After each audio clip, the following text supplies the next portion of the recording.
Madame, Messieurs, bonsoir. Aujourd'hui, nous sommes le samedi 23 avril 2016. Les points qui seront développés à notre journal pour ce samedi 23 avril 2016. Le commissaire du gouvernement, Maître Danton Léger, a décerné 2 mandats de comparution à l'encontre de Laurent Salvador Lamotte, ancien Premier ministre, et Wilson Lalo, ancien ministre de l'Économie et des Finances. La commission anticorruption au Parlement haïtien continue avec ses invitations à l'encontre des anciens et les nouveaux fonctionnaires de l'État. Le Parti des sociaux Fusion démocrate plaide pour un nouvel accord pour sortir le pays dans des troubles politiques qu'il se trouve depuis tantôt 200 ans. Ces titres et d'autres feront l'essentiel de notre journal pour ce soir. Nous vous y reviendrons après la pause.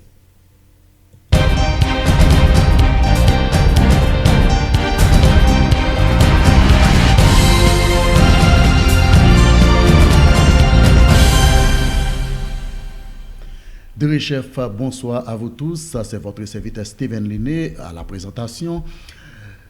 Le commissaire du gouvernement de Port-au-Prince, Maître Danton Léger, a décerné 2 mandats de comparution à l'encontre de Laurent Salvador Lamotte, ancien Premier ministre, et Wilson Lalo, ancien ministre de l'Économie et des Finances.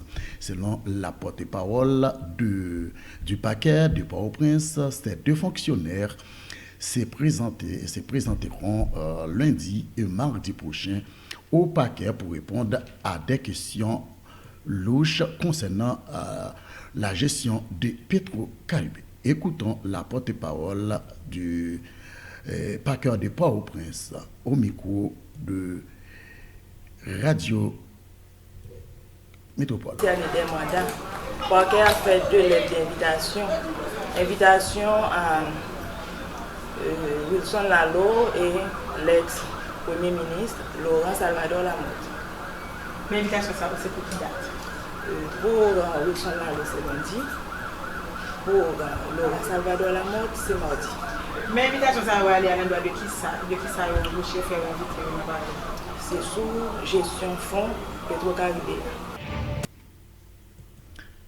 D'autre part, les anciens premiers ministres continuent de défiler au Parlement haïtien pour répondre aux questions du membre de la commission anticorruption présidée par le sénateur de la Tibonite, Yuri Latorture. Écoutons un extrait dans cette déclaration au Parlement haïtien. Il y a des négligences et des corruptions. Si nous mélangeons, il y a une pile confusion qui fait dans cette population sous ça qui a passé, ça qui a discuté là. Donc nous devons vraiment faire différence. Là, il y a des problèmes qui correspondent à des négligences ou à incompétence dans certaines administrations ou bien manque d'attention, c'est un bagaille. Là, on a une volonté déterminée pour fond comme à travers des contrats, à travers des collusions entre le monde, c'est un deuxième bagaille. Donc nous devons faire différence ça. Et ceci étant dit, je crois que les sénateurs comprennent la différence que nous devons établir. Moi-même, si je fais un bail mal de bonne foi, si je une conséquence pour payer, je paye. Mais je ne peux pas accepter que je quitte ma lettre de vie, de gérer des millions et des millions pour l'État haïtien, pour le peuple haïtien. Il faut décider, est-ce que je gérer le bien, je gérer le bien, ce n'est pas pour décider. Moi, je connais gérer de bonne foi au meilleur de ma connaissance. Pas tribunal, mais il faut une décision qui prend. C'est un pays côté tout le monde, où tu as des responsabilités, leur sortie, ils ont quitté la vague. Il faut qu'il y ait des décisions qui prennent sur le monde et si il y a pour des sanctions, pour des sanctions. Je dis au fur et à mesure de l'enquête là, vraiment, nous avons la sauce spaghetti. Il y a un problème. Après audition, nous avons un problème. L'heure qu'on a reproché, il y a des problèmes avant, nous avons continué avec les problèmes. Et dans ce sens-là, nous sommes très inquiets. Nous pensons que il faut que, de façon comme on dit,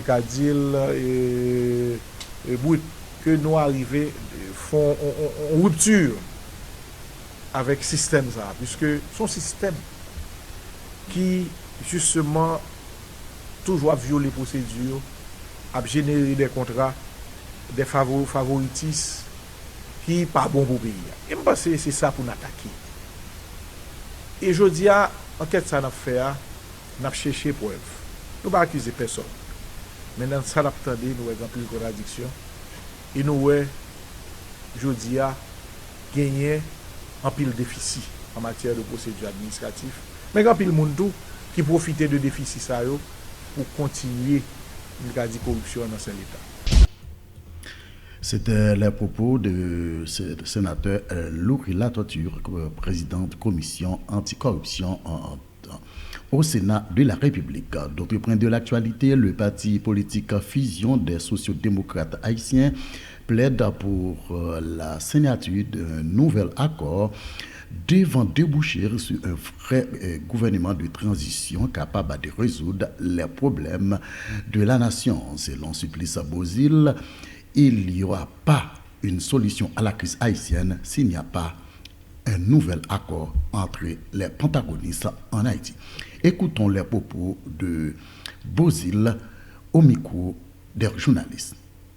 Comme s'il était temps que les masques tombent, les discours ne sont plus les mêmes en ce qui concerne le comportement du président Privert face à l'accord du 6 février. À mesure que les jours passent, les échéances ne sont pas respectées, les données changent, le langage avec. Aujourd'hui, on parle d'accord vissé à la base. Jocelyn Privert lui-même savait qu'il n'y avait aucune chance de tenir les élections dans le pays ce 24 avril. Voilà le nouveau son de cloche qui circule dans l'opinion. Michel Martelly voulait une sortie honorable et M. Privert un nouveau titre. C'est fort de ce constat que la fusion plaide pour un nouvel accord qui doit déboucher sur une vraie transition, selon Edmond Supplice Bozil. Jocelyn Privert qui a fait œuvre qui vaille, s'ils comprennent que il y a nécessité pour ne pas chercher un pouvoir, encore un peu de l'autre fait, s'ils comprennent que pour ne pas finir l'être dans l'histoire, parce que il prend au pouvoir très mal, s'ils veulent pour passer de crise là, pour créer avec opportunité qu'on a devant nous, le président Privert a un choix. Initier le dialogue et avec les acteurs politiques, immédiatement, pas 14 mai. Si Jocelyn Privert entend ces exhortations, Haïti devra donc avoir un gouvernement de transition issu d'un consensus général et pourvu d'un agenda bien défini. C'est ainsi que la fusion voit les choses. Les sociodémocrates parlent de dialogue et d'amendement de la Constitution avant même de penser élection. La réforme du système électoral est indispensable de l'avis du secrétaire général du parti, Rosemont Pradel. Vous ne pouvez pas vous amuser à répéter les mêmes erreurs à chaque coup. Moi-même, je dis que gagner nécessité pour aller visiter notre façon de réaliser les élections, la façon de gérer ce pays. C'est que n'est pas bon, nous avons des erreurs que nous promettons chaque jour et puis nous répétons, c'est comme si nous reprenions chaque jour. À entendre la présidente de la fusion, elle n'est pas pour un tabula rasa les dernières élections, même si la transition dure 2 ans. Edmond Supplice Bozil soutient la mise en place de la commission de vérification électorale, quoiqu'elle regrette la manière dont elle a été constituée. C'était un reportage présenté par l'un des journalistes de Radio-Télé Métropole. D'autres points de l'actualité, lors de l'installation du nouveau directeur général de la ministère Santé publique et de la population, Dr Gabriel Timothée, la ministre se dit être très préoccupée par le problème qui règne dans des hôpitaux et des centres de santé dans le pays. M. Timothée promet de travailler très dur pour la résolution de ces problèmes dans des hôpitaux en Haïti. Écoutons un extrait, la déclaration de Dr Timothée. J'ai mesuré l'ampleur des revendications des médecins résidents. J'ai pu collecter les informations reçues de partout à travers des collègues, des confrères sûrs que j'avais pu contacter en mon absence. Et maintenant, le temps est à l'action. J'ai saisi au passage le message de Madame le ministre de la Santé publique me demandant de trouver une solution durable à cette situation. Mais je voudrais aussi saisir l'opportunité pour féliciter et rendre un hommage public aux membres de la commission de médiation mise en place par le ministère, qui a entrepris déjà des contacts négociatoires avec les médecins, les directions des hôpitaux concernés. Et cette commission a pu compter sur l'esprit d'abnégation, la combativité de la commission contre les autorités gouvernementales pour trouver une solution durable à cette crise qui paralyse le fonctionnement de nos hôpitaux universitaires. C'était les propos de Dr Gabriel Timothée, directeur du ministère Santé publique et de la population.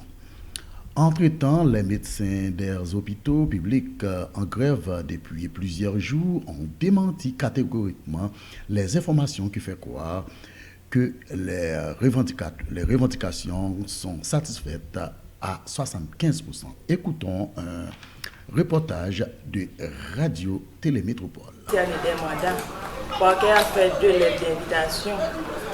récentes annonces de la commission de gestion de la crise à l'HEH ont laissé croire que tout était rentré dans l'ordre et que l'arrêt du travail des médecins résidents des hôpitaux publics touchait à sa fin.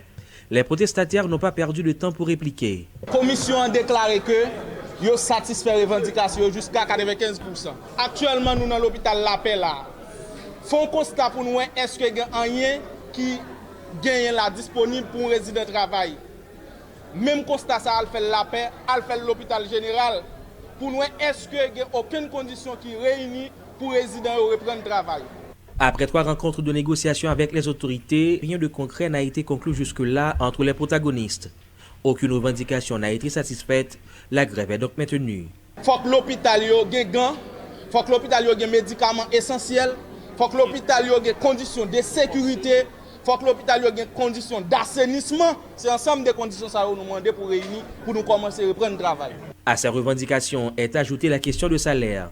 Et à ce point de vue, le docteur Harold Joseph, résident 2 à l'hôpital universitaire La Paix, est sans équivoque. Imaginons que parfois il y a des résidents, des collègues, des frères d'hommes, le nègre fin font garde, ils finissent opérer, et puis ils sortent dehors, il faut la prendre camionnette, et puis c'est un confrère l'oblige à dire ah, est-ce qu'on a bon corps, est-ce qu'on a fait comme maintenant arriver pour la Cadi. Lancé à l'hôpital général il y a de cela un mois, ce mouvement de grève s'est propagé à l'hôpital universitaire La Paix, la maternité Isaïe Gentil et l'hôpital universitaire Justinien au Cap-Haïtien.